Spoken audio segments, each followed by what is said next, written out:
Hello friends, welcome back to Viji's school cooking. எல்லோரும் எப்படி இருக்கீங்க? சேஃபாக இருக்கீங்களா? இன்றைக்கான குக்கிங் வீடியோவில் நாம் வந்து சிக்கன் வச்சு ஒரு சூப்பரான வறுவல் செய்ய போகிறோம். அதாவது சிக்கன் ரோஸ்ட்டு. ரொம்பவே சிம்பிளாக இருக்கும், குயிக்காக செஞ்சிடலாம். பிகினர்ஸ் கூட இந்த வீடியோவை ஃபாலோ பண்ணிங்கன்னா சூப்பராக செஞ்சு உங்கள் வீட்டில் நல்ல பேர் வாங்கலாம். ஓகே ஃப்ரெண்ட்ஸ், இப்போ வாங்க வீடியோக்குள்ளே போகலாம். இந்த சிக்கன் ரோஸ்ட் எப்படி செய்யலான்னு பார்க்கலாம். நான் வந்து ஒரு 1/2 கிலோ சிக்கன் எடுத்திருக்கேன். இந்த மாதிரி நல்லா வாஷ் பண்ணி எடுத்து வச்சுக்கோங்க. இப்போ இது கூட நாம் கொஞ்சம் மசாலா வந்து சேர்த்து இதை மேக்னேட் பண்ண போகிறோம். ஒரு 1/4 ஸ்பூன் அளவுக்கு மஞ்சள்தூள் சேர்த்துக்கலாம். ஒரு 1.5 டேபிள் ஸ்பூன் அளவுக்கு சில்லி பவுடர் சேர்த்துக்கோங்க. நான் குழம்பு மிளகாய்த்தூள் சேர்த்துருக்கேன். நீங்கள் தனி மிளகாய்த்தூளாக இருந்தால் 1 ஸ்பூன் அளவுக்கு சேர்த்துக்கோங்க. கூடவே ஒரு 2 டேபிள் ஸ்பூன் தயிர் சேர்த்துக்கலாம். ஒரு 1/2 ஸ்பூன் வந்து இஞ்சி பூண்டு பேஸ்ட்டு சேர்த்துக்கலாம். ஏன்னா நாம் அந்த மசாலா வதக்கும் போது இஞ்சி பூண்டு பேஸ்ட்டு சேர்க்க போகிறோம். கொஞ்சமாக கருவேப்பிலை, இது எல்லாத்தையும் சேர்த்து நல்லா மிக்ஸ் பண்ணிக்கோங்க. இப்போ இந்த சிக்கனுக்கு தேவையான உப்பை சேர்த்து நல்லா மிக்ஸ் பண்ணி எடுத்துக்கோங்க. இப்போ இது ஒரு ஓரமாக இருக்கட்டும். இது வந்து நல்லா கொஞ்சம் ஊறணும். இப்போ நாம் ஒரு சின்ன மசாலா ஒன்று ரெடி பண்ணலாம். அதுக்கு ஸ்டவ் ஆன் பண்ணிட்டு இது மாதிரி குட்டி பேன் ஒன்று வச்சுக்கோங்க. 1 ஸ்பூன் அளவுக்கு மிளகு சேர்த்துருக்கேன். மிளகு டேஸ்ட் உங்களுக்கு பிடிக்கும்னா நீங்கள் 2 டேபிள் ஸ்பூன் கூட சேர்த்துக்கலாம். மிளகு நல்லா கொஞ்சம் வறுபட்டதும் தனியாக ஒரு பிளேட்டில் எடுத்து வச்சுக்கலாம். இது மாதிரி ஒரு பிளேட்டில் எடுத்து கொட்டி வச்சுக்கோங்க. அடுத்ததாக சின்னதாக பட்டை இதை மாதிரி துண்டாக உடச்சி இதை மாதிரி சேர்த்துக்கோங்க. 2 கிராம்பு சேர்த்துக்கோங்க. 1 ஸ்பூன் அளவுக்கு சோம்பு சேர்த்துக்கோங்க. 1 ஸ்பூன் அளவுக்கு ஜீரகம் சேர்த்துக்கோங்க. இந்த பவுடர் தான் வந்து இந்த சிக்கன் ரோஸ்ட்டுக்கு ரொம்ப டேஸ்ட்டு கொடுக்க போகிறது. ஸோ இதை நல்லா வந்து ஃப்ரை பண்ணிவிடுங்க. நல்லா வந்து இது மாதிரி பொரியணும். அந்த ஜீரகம் சோம்புலாம் பாருங்கள் பொரிய வருது பாருங்கள், நல்லா வந்து எகுறுது.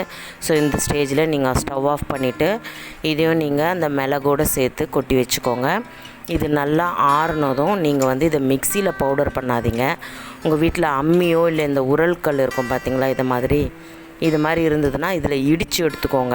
அப்போ தான் வந்து இந்த ரோஸ்ட்டு வந்து செம்ம டேஸ்ட்டாக இருக்கும். இந்த பவுடருக்கு உண்டான ஒரு ஃப்ளேவரும் கிடைக்கும். இப்போ நான் இடித்து அதை எடுத்து வச்சுருக்கேன். இப்போ ஸ்டவ் ஆன் பண்ணிவிட்டு ஒரு கடாய் வச்சுக்கோங்க. இதில் வந்து ஒரு 3 டேபிள் ஸ்பூன் அளவுக்கு நல்லெண்ணெய் சேர்த்துக்கோங்க. ஒரு 2 பட்டை 2 கிராம்பு சேர்த்துட்டு 1 ஸ்பூன் சோம்பு சேர்த்து பொரிய விடுங்க. சோம்பு நல்லா பொரிஞ்சதும் ஒரே ஒரு பச்சை மிளகா நல்லா பொடியாக கட் பண்ணது நாம் இதில் சேர்த்துக்கலாம். இப்போ இது எல்லாத்தையும் சேர்த்து நல்லா வதக்கி விட்டுருங்க. நான் வந்து ஒரு வெங்காயம் நல்லா பொடியாக கட் பண்ணி சேர்த்துருக்கேன். ஒரு பெரிய வெங்காயம் நல்லா பொடியாக கட் பண்ணிக்கோங்க. ஏன்னா இந்த ரோஸ்ட்டில் இந்த வெங்காயம் தக்காளிலாம் தெரியக்கூடாது. ஸோ அதனால் நல்லா வந்து பொடியாக கட் பண்ணிவிட்டு வெங்காயத்தையும் நல்லா வந்து ரோஸ்ட் பண்ணணும். நல்லா வந்து நம்ம ஃப்ரை பண்ணணும். கூடவே கொஞ்சமாக கொத்தமல்லி சேர்த்துக்கோங்க. கொத்தமல்லி இந்த ஸ்டேஜில் நீங்கள் சேர்த்திங்கன்னா அந்த ஃப்ளேவர் சிக்கனில் நல்லாவே இறங்குறத நீங்கள் டேஸ்ட் பண்ணலாம். இப்போது 1/2 ஸ்பூன் அளவுக்கு இஞ்சி பூண்டு பேஸ்ட்டு சேர்த்துக்கலாம். ஆல்ரெடி நம்ம மேக்னேட் பண்ணதில் இஞ்சி பூண்டு சேர்த்துருக்கோம்.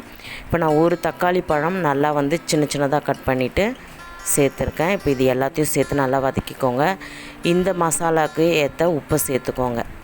சேர்த்துட்டு நல்லா வதக்கி விட்டுக்கோங்க. இந்த தக்காளி வெங்காயம் எல்லாம் வந்து மசிகிற அளவுக்கு நல்லா வேகணும். அதுக்காக மூடி போட்டு ஒரு 2 நிமிஷம் வேக வச்சு எடுத்துக்கலாம்.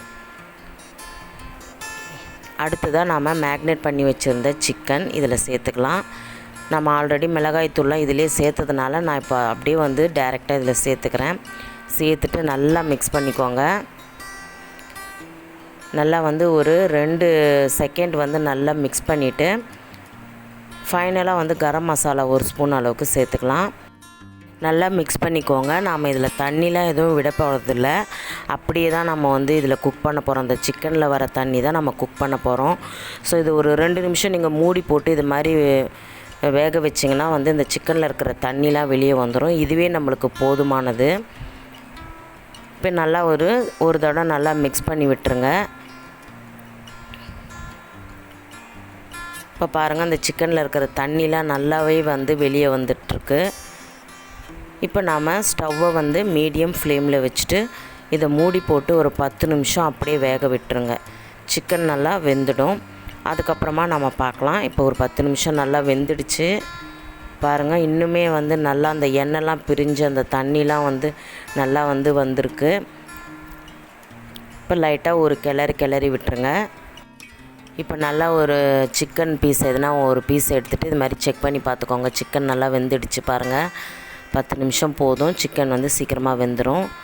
இது மாதிரி செக் பண்ணிவிட்டு நீங்கள் வந்து ஃபைனலாக நாம் அரைச்சி அந்த வறுத்து வச்சுருந்த அந்த பவுடர், மிளகு ஜீரகம் சோம்பெல்லாம் பவுடர் பண்ணி வச்சுருந்தோம் இல்லைங்களா, அதை வந்து சேர்த்துக்கலாம். சேர்த்துட்டு நல்லா மிக்ஸ் பண்ணிக்கோங்க. அவ்வளோதான். இப்போ நீங்கள் வந்து கொஞ்சம் ஹை ஃப்ளேமில் வச்சுட்டு நல்லா வந்து ஃப்ரை மாதிரி பண்ணிட்டிங்கன்னா உங்களுக்கு இந்த சிக்கனை அந்த மசாலாவோடு சேர்த்து நல்லா ரோஸ்ட் மாதிரி வந்துடும். இது வந்து ரைஸ்க்கு, சப்பாத்தி, பூரி, இட்லி, தோசை எல்லாத்துக்குமே வந்து ரொம்ப சூப்பரான சைட் டிஷ். ஈவன் ஃபுல்கா கூட நீங்கள் வந்து இதை தொட்டு சாப்பிட்லாம். ரொம்பவே டேஸ்ட்டாக இருக்கும். நான், சப்பாத்தி, பரோட்டா எல்லாத்துக்குமே வந்து ரொம்ப சூப்பரான சைட் டிஷ். ரைஸ்க்கு முக்கியமாக ரொம்பவே செமையாக இருக்கும். ஸோ நீங்களும் வந்து இந்த சிக்கன் ரோஸ்ட்டை செஞ்சு பாருங்கள். நம்ம சேனலில் நிறைய சிக்கன் ரெசிபி செஞ்சுருக்கோம். டிஸ்கிரிப்ஷனில் லிங்க் தரேன், செக் பண்ணிக்கோங்க. நெக்ஸ்ட்டு ஒரு வீடியோவில் சந்திக்கிறேன். இந்த வீடியோ உங்களுக்கு பிடிச்சிருந்துச்சுன்னா நம்ம சேனலை சப்ஸ்கிரைப் பண்ணுங்கள். உங்கள் ஃப்ரெண்ட்ஸ், ரிலேட்டிவ்ஸ்க்கு இதை ஷேர் பண்ணி விடுங்க.